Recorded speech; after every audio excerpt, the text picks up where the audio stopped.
No, believe me.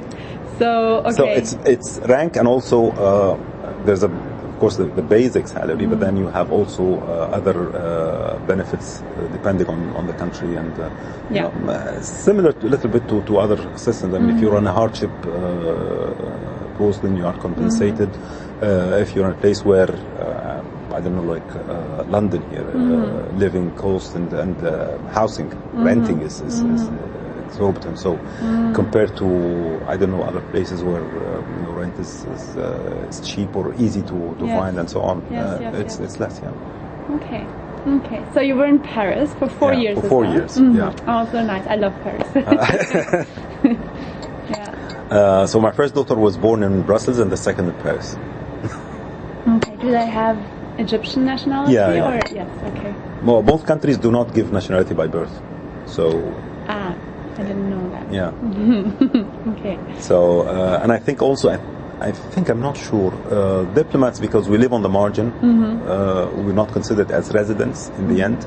So I don't think, even if there were, we would have benefited from this. Yeah. Okay. That's something I would actually be interested in finding out. Like, what is it? Do the children of diplomats, when they're born in all those countries? Yeah. Is there special law because they're the children of diplomats, or is it handled like any other child? Basically? Yeah, I think you need to go through the different. Because I heard this before for the US, that they make it differentiate between diplomats and other people from abroad who live and give birth in the US. That's true. I find that interesting. While I was in France, actually, there was this debate about the droit de sol, droit de sang. The right of land or the right of blood. Yeah. And it happened that during the time I was there, the socialists won the snap elections, and they wanted to change this to give at least a horizon for those who were born in France. Like if they spend, I don't know, 5 years, continuous years in France, and they speak the language and so on, then they have the possibility to acquire the nationality. Yeah.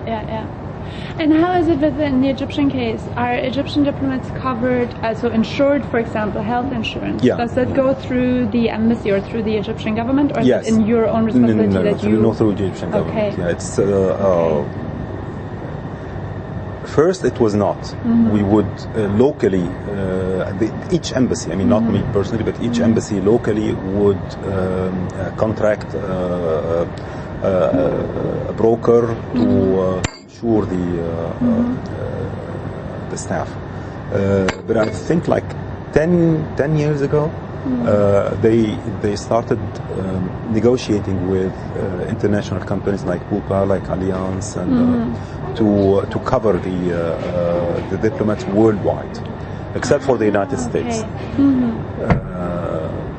Well, gives more benefits to diplomats, and it's. I think the companies also like it because then they have a wider pool. Yeah. So. And for diplomats, it's so much easier than having to rearrange like every time you. Okay, that's interesting. And so money, for example, if you want to send your daughters to school in all those different countries, would the government or the embassy give you extra money for that? That's also covered, or is it from your own fund? Up to university? Okay. 50%. 50%. Okay. You're fine. Did you send them to Arabic-speaking schools or English or French or local school? Choice, right? And in France, of course, you have the advantage of the école publique, which is very good and everything. My wife is francophone. Ah, okay. And francophile. Okay. So she sort of took the decision to, they will go to French schools. Okay. Wherever we are. Yeah. Okay. Apart from, the liking or not or whatever, I found it a very logical decision, because wherever you go in the world, you're more likely to find the same French system and the same German system, by the way. of course, she wouldn't agree to German because she doesn't speak German. Although while we were in Belgium, we used to travel a lot to Germany on the weekends, and we go to Aachen, to Monschau, Düsseldorf. Yeah.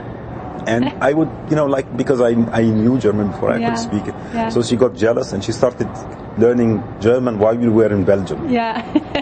She took, I think, like 2 or 3 courses. Yeah.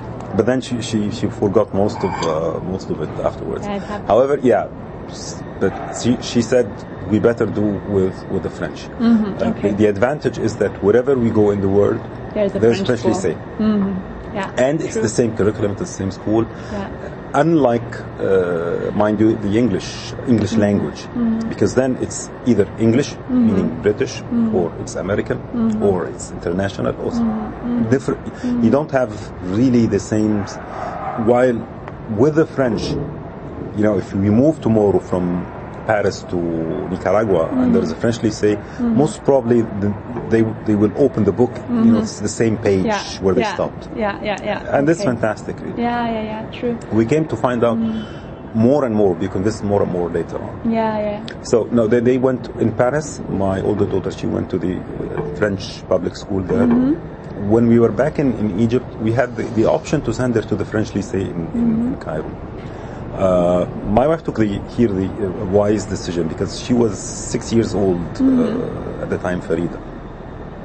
She said it's better to send her to, we have the Catholic schools in Egypt where they teach the normal curriculum of Arabic language and so on, and the rest is in French. Okay, yeah. So she said while we're there, why not at this early age, give her some Arabic. She will continue with the French, and it's easy to pick up later if we go anywhere, the French language. Yeah. Because most certainly, when she is 11 or 13 or 14, later on, it will be difficult to send her to any Arabic school. She will have to continue with the French. So it's condamné. But maybe at this early age, I think it was a wise decision because unlike her younger sister, because it didn't coincide with the time when we were in Egypt, actually. Yeah. So she went to this Catholic school for 3 years, which helped her a lot with the Arabic, to have a solid basis in Arabic. Yeah. But all these schools are private, right? Yeah. So are they very expensive? No, the Catholic school, the missionaries and so on. Yeah, the lycée. No. The lycée abroad. No, the lycée, the French lycée, the embassy's French lycée. No, this is but by Egypt standards, it's. Yeah. Okay. No, it's expensive. Okay. But the Catholic, the missionaries, and they are not. Okay, so 4 years in Paris, and then back to Egypt. And then back to Egypt for 3 years. Okay. When I was back from Paris, again, I was recommended by the ambassador, who was a very distinguished ambassador, really, among the Egyptian ambassadors. And here's an example of someone who remained in Paris for a long time, but because of the strong Egyptian identity and the equilibrium that he could have, I always felt that he never melted in the surroundings, and he was a francophone, a francophile, almost a poet in French. So he was he was adored by the French at the time. Yeah. Okay. So he recommended me to go to the Amr Musa cabinet. Okay. So I joined the Foreign Minister's cabinet. I worked there for a year and a half with Amr Musa, and then he went to the Arab League, and came Ahmed Maher. Ahmed Maher, when I went there, I knew that, according to the rules of Amr Musa, I need to stay there for 4 years in order to go to another country. Otherwise, you go to, you're on your own. But when Ahmed Maher came, he said, no. Everybody goes wherever they want. I don't care. So I ended up staying 3 years only and going to Washington. Okay. In Washington, I worked with did someone recommend you for the Washington Post? Or sorry? Did someone recommend you? Yeah, the director of the cabinet. Okay. Who recommended me to Nabil Fahmy. I knew him briefly from before, and then he said, yes, of course, I want him. So he sent to the minister saying that